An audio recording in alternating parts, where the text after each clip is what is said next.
All right, welcome back to another episode of More Than a Mortgage, where we help people build wealth, not only through real estate, but through life experiences, things that we've done, things that we like to share. Sometimes it's not even has anything to do with real estate. So I'm one of the hosts, Mike Black, and this is Tom Merritt. And we're excited today because we are truly talking about something that Tom and I had the privilege to do recently. And this is truly what More Than a Mortgage is all about when we share some of these life-changing experiences that we've gone through. And so I can start off just, Tom and I recently were invited to go down to Guatemala for a mission trip, and to say that it was life-changing is an understatement. And listen, guys, follow us all the way to the end here, because there's some things we want to share with you and some asks that we want to give towards the end.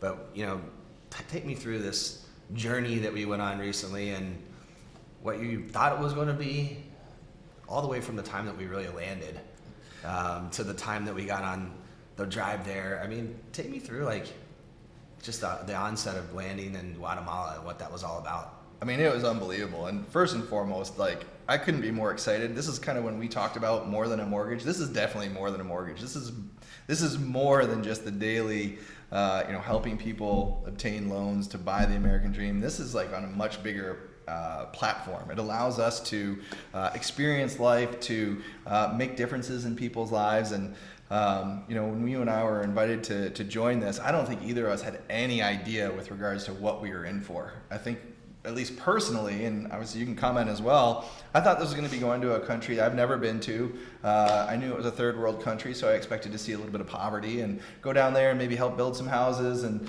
I realized and did understand there was going to be children involved, but probably go and help them. And that was about the extent of it. And obviously, from the moment we landed until the time we got back, I think it's safe to say it was life-changing. It was one of those things that just the experience, both from a ability to help those children, but more so the impact that it had on me, my life, personally, spiritually, bonding with the people that we went with is second to none. And very hard, and I think we're going to try here, but very hard to even explain or have people grasp. Completely. And part of what we're going to lead into here in a few minutes is, and one of the reasons that Tom and I love working where we work, is we had Summit Funding, our company, partner with Casa de Mi Padre, which is a house in Guatemala that houses kids who have been through a really tough time.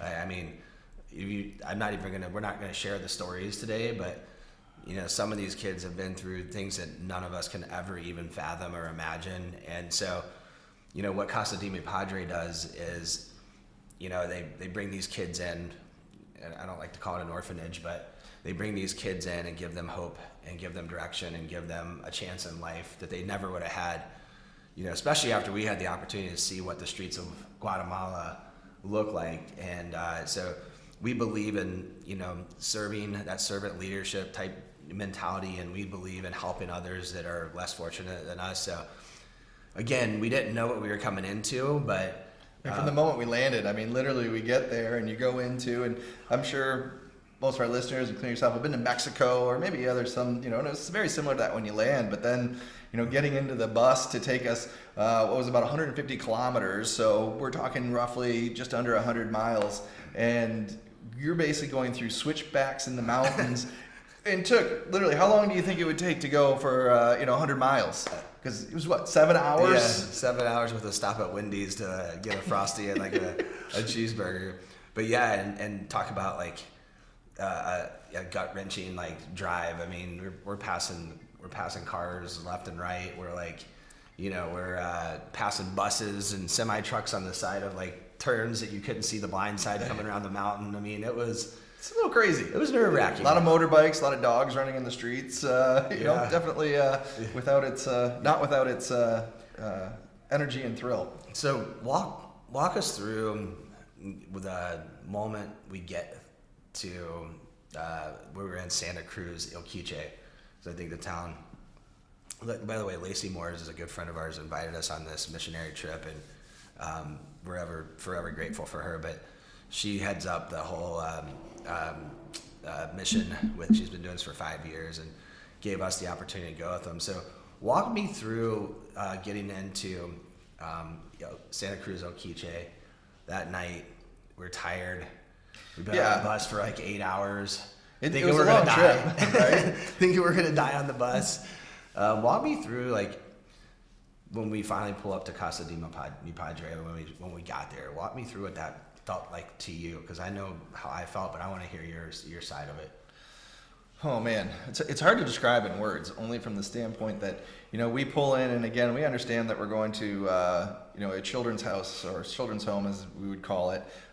It'd been a long day of travel. We'd flown from Houston to Guatemala City, taking about a 7-8 hour bus ride through the mountains, and so it's dark out, and we literally pull in this big fence or iron fence, that kind of surrounds the property to, keep people out and from a safety perspective, and literally there's 23 children just all sitting there on the porch, and we're kind of like, okay, what's going on? And the way that they welcomed us was through something they do pretty much to anybody that does a mission trip there, and it was a very heartwarming, choreographed welcome song. But I think it was really the part afterwards where every single child, and it's part of their culture, part of the way that they were brought up, part of just who they are. Every single child afterwards came up to each one of us and gave us hugs and welcomed us, and just the unconditional love and the welcoming into their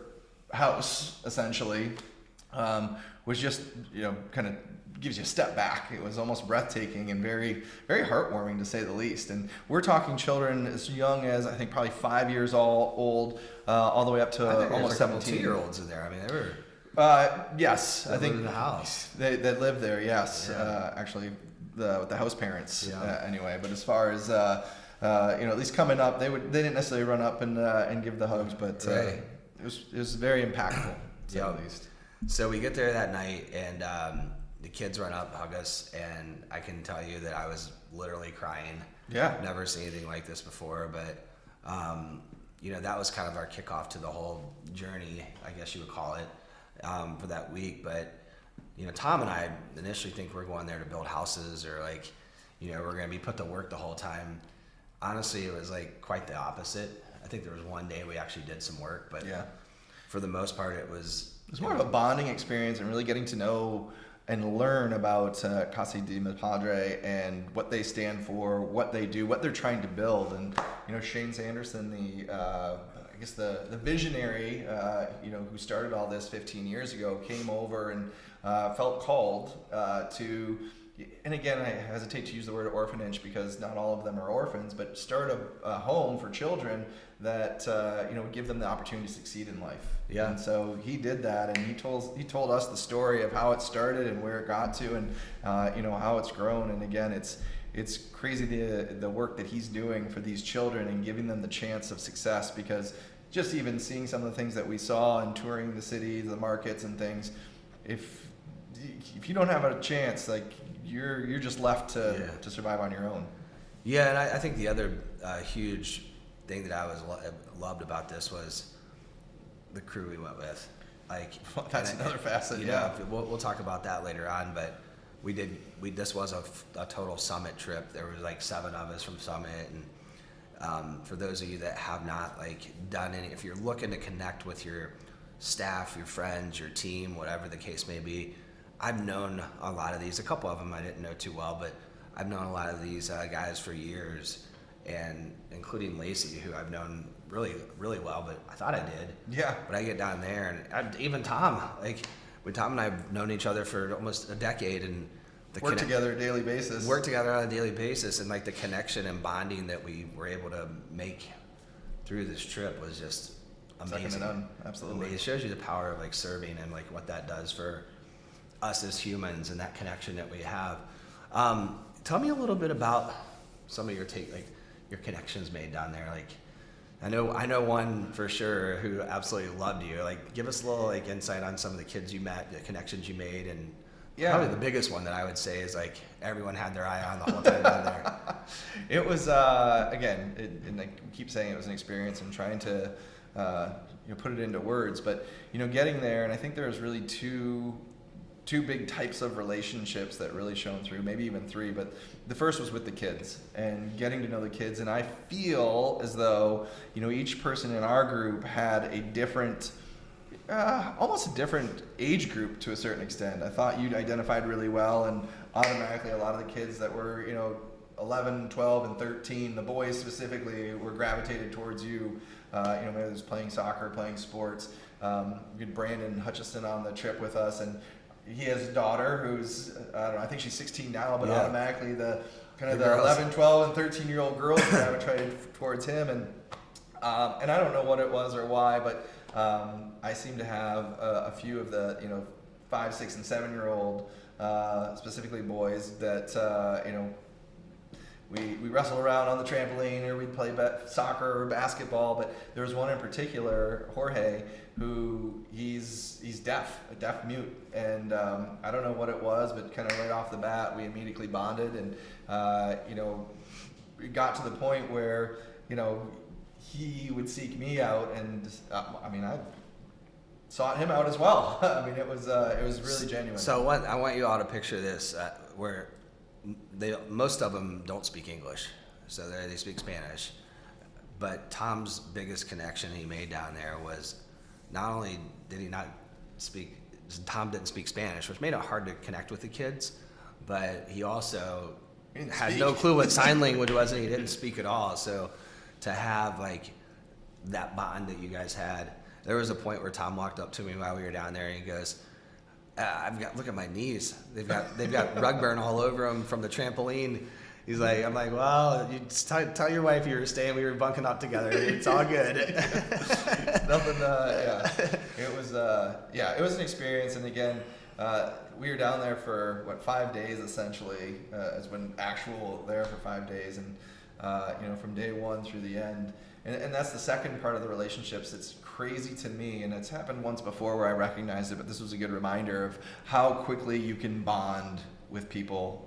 One, when you're sharing experiences with each other, and over a certain, I say mission, it was a mission trip, but a certain thing that you're doing together, and the bonds. And again, we had the bonds with the children that came about and was unbelievable, and your heart goes out. You just want to do whatever you can to help them. But again, to your point, the bond with the people that you're there with, and the understanding and relationships that you build. And the bond with our faith, that's a whole another episode we could talk about, where it was just really, you could see the bond in our, the faith, seeing God's work down there was pretty amazing. And there were times that you could just see it, so it's pretty wild to be down there thinking that we're going to go on Habitat for Humanity, build a house, and we have all these other emotional things that come out of it, things that you and I were probably seeking for a long time, and to get down there in the middle of all this and find some touches of it, it was just unbelievable. Agreed. And again, I think children's one way to bring things out in people, but also serving and being able to create good is one of those things. And again, that's what life's about. We have the fortune of being in the United States, first and foremost, to be in a job that's secure and we can control our own destiny. But I think more importantly, recognizing the responsibility we have to make an impact on people that may or may not have those opportunities, and being able to share that with them to help them succeed. And by the way, I think since I've been back, there's not been one single moment where I've been like, this business, or things are tough, or I just haven't felt that way at all. I've felt like we're very grateful to have what we have, and gives you another view on life, right? And understanding what's tough. Is it tough that this loan and trying to figure out how to get it to the finish line, or is tough figuring out whether or not you're going to be able to eat that night? Because we went to the market in Guatemala, actually in Santa Cruz, and that was an experience in and of itself. Going through people sitting there for hours upon hours to try and sell what equates to $3 worth of goods in U.S. funds for the whole day, and that's going to make their day. That's whether they eat or they don't. Yeah, and I mean, just to see some of the stuff going through the meat market, I mean, it was definitely an eye opener. So one of the things we did while we were there, and it was, we didn't know. So Casa de Mi Padre is a house that is rented right now, and unfortunately, they've had some news recently that their lease is going to be up, and they're going to end up selling this place within the next year. So The owners are. So they were renting from the owners. So there's been a plan in place that we had no clue about. And basically what they're doing now is they bought a piece of land down there for $150,000. And they've been on a mission to raise money to finish this project. And what this project is going to consist of is it's going to have 4 houses on the lot. And one's going to be for the boys, one's going to be for the girls, and there's going to be, an extra house for, whomever. I think it's age groups too, right? Age groups are going to stay in one house, and you got like the head of the missionary, Cole, who will be taking over, that has his family in another house. And then there's a big rec center that they're building too, where it's going to have like a dining hall and like an entertainment center, a kitchen, probably some housing in there as well. One thing you got to realize is a lot of these kids, they come back, right? And so they want a place for these kids to stay. They graduate when they're 18 years old, but they come back and visit, and they come back to see. It's like it felt like a big family. 100%. Right? It keeps growing and growing year over year. And all the kids had respect for one another.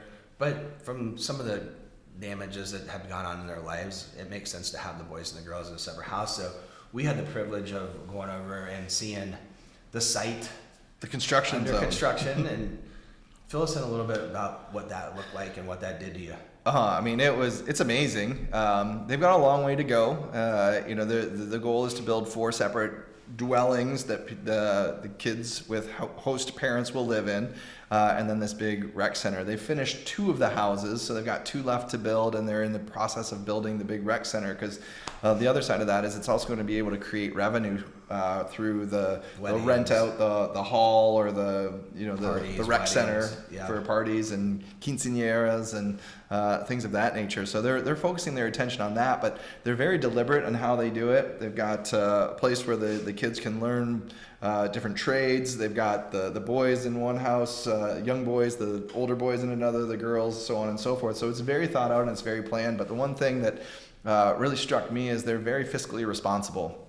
And we know where the money's going. We were able to see it, and they take on no debt. And so they are basically building these homes as they get donations to, ultimately, it's kind of a timing thing, hopefully complete the construction before the lease is up in the old place. And the old place is great, but it has all the kids in one house, and, with what's going on, especially these days, I think this is going to be much more conducive to what they're trying to accomplish and where they're trying to go. So we saw the building. Like I said, they're working on finishing that up.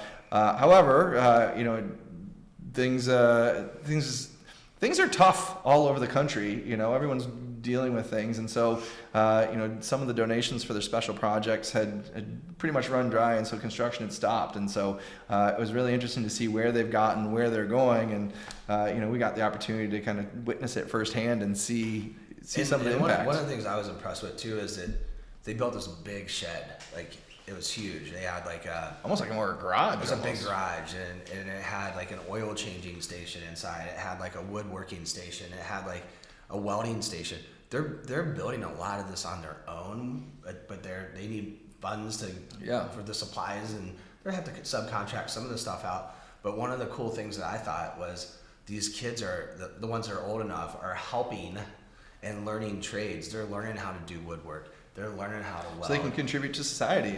Exactly. And so, none of these kids are ever coming over to the United States. They don't want them to. Yeah. They want them to get back into the Guatemalan economy and society and be a leader. Be an example. And be an example. So they pick up trades they would have never picked up had they been on the streets at that market that we went to. Yeah. Right. Yeah, they'd be begging and hoping to get those $3 a day. Those plantains sold. Those 3 Selling plantains sold a or day. So we get there. The third house they got 2 houses up. They're gorgeous, by the way. And the cool part about it is I think they don't even realize they did it, but it's handicap accessible. Yeah. You know, they're lower countertops, so if you're in a wheelchair, it can accommodate you. So, but the third building that was going up, like Tom said, they stopped construction. And so that was eye-opening for us, because we were like, wait, you stopped construction? Like, you guys are like 60% done. Yeah. Like, what's going on? And so take us down that path, and like where I think we're coming together from a company to say, I think there's bigger things that we can do for this project. Yeah, I mean, I think there's, with anything, there's always an ask, right? And in this they have a lot of financial needs. Just the daily children. You have the ability, and you can always adopt children, quote unquote, where it's like $50 a month, and that provides for the food and the upbringing, the clothes and medications and things that they need. But the other side of it too is the contributions with respect to special projects. And the special project going on right now is the building of this houses, rec centers. And so, I think we are moved in different directions, all directions, but the first, yes, we supporting the children. We adopted a few kids, quote unquote, to help through there. But I think the bigger need right now for them is, the completion of this. And so what we've done is gone to Summit and some of the other people in our position at large, and we're trying to put together a little bit of a campaign. And that campaign started with us, kind of brainstorming on the bus on the way home, and what we thought was going to be, a small start, I think, turned into a pretty big one. They needed about $1 million or so. I think it was $975 to complete, or at least based off their budget, all 4 homes, the whole rec center and everything. And so, we got our heads together and, how can we do this? And so, we're in the mission of starting to build it. And we started off with a nice little nest egg to at least begin and get back to things. And, we'll see what we can do to build it. And I want to think it wasn't just us. Like, we had some donors that donated to that pool too. Yes. But, yeah, 100%. I think all in all, we raised close to $70,000 when it came to the donors. So thank you to anybody that jumped in on that with us. Believe me, we could see where the money went. Yes. And it just meant a lot to us to have people here in Chicago, some in our networks, be able to experience kind of what we did a little bit, or at least a piece of it. And it's funny because like you think like, oh gosh, is there a small amount, is there a large amount? It doesn't matter. Like we raised $70,000 with everybody's contribution, including everyone that was there, and to like have that walking away from there, just the construction is going to keep continuing, but we still got a lot of work to do, right? Yeah. So now it's what can we do over the course of the next 6 months to a year to continue that mission, to get them in their new place, and provide that home for these children and help them to get an education, stay off the streets, learn about God's love, and just make an impact in society and give back to what is given, much is expected. Yeah. So I love that. So again, we'll throw it out there because it is more than a mortgage. Passionate to us. It's more than a mortgage. But if you did have some additional donations you wanted to make this year, where can they go to do that? Where's a good spot to go? I think there's a website that people can jump on. Absolutely. So what we'll do is, feel free if you have questions or if you want specific information to just put comments down below. But you will see, we're going to post here right now, the website. You can go to the website, and in that website, you'll have the opportunity to donate, whether it's supporting a child and adopting that child, which would be a monthly contribution, or to go to a special project and designate it specifically, as in this case, what we're talking about is the new home that they're trying to build. So, obviously, things build quickly. Anything is great. And at the end of the day, if you don't have the ability or the need or the want, that's fine too. I just ask you pray for it. It is a great organization helping people that otherwise would not have the opportunities that you and I have on a daily basis. This is why we call it more than a mortgage. There's a lot more that goes into what we do on a daily basis. Yeah, do we love helping people get into homes? Do we love helping our realtor partners like win deals? Yes, but we also love to give back. Yeah. And I think that's like what Casa de Mi Padre did for me, is it gave me an opportunity to really go on a mission trip. Like I've thought about it. I know my dad goes to these ones in Jamaica and other places. and he's asked me for years ago, but this one just hit close because of the kids. Yeah, right? absolutely. And so, And selfishly, I think it did more for me than it did, and and that's what Lacey, again, she said that's what the definition of a good mission trip is. The impact you're making is huge, but at the end of the day, you take just as much, if not more, away. And another way you can give is, look, this isn't our last trip down there. I mean, I think Tom and I both feel strongly about getting back down there and seeing the results of the construction going on, helping out more than we can. So if anybody's ever interested, absolutely, and wants to inquire about what that looks like to go down and take that trip, not only will you be with a lot of cool people, but you'll be in a place that, like Tom said, you'll walk away and it feels like they gave more than you gave the whole time you were there. But just to see these kids down there and see their how well mannered they were. They cleaned their plates off. They hugged us after every lunch, after every dinner. They said thank you to us. Every single kid. They wiped their tables off. They mopped the floors. They swept. They were just grateful to have that place. And that was the thing, right? It was all with gratitude. Everyone knew their role, their responsibilities, but they had the amazing gratitude for what was being provided to them and the appreciation and understanding that they otherwise wouldn't have. Yeah. Well, this is a good episode, guys. I really, favorite episode so far. Yeah, by far. It's a great episode. And look, we're going to have a lot more of these types of episodes coming out down the road. Follow us. We're on YouTube. We're on social media, More Than a Mortgage. We would love for you to be a subscriber. So please jump on and subscribe because you will get more and more content coming out. And it's going to be more than a mortgage. So absolutely. So I'm Mike Black. I'm Tom Merritt. And we are More Than a Mortgage.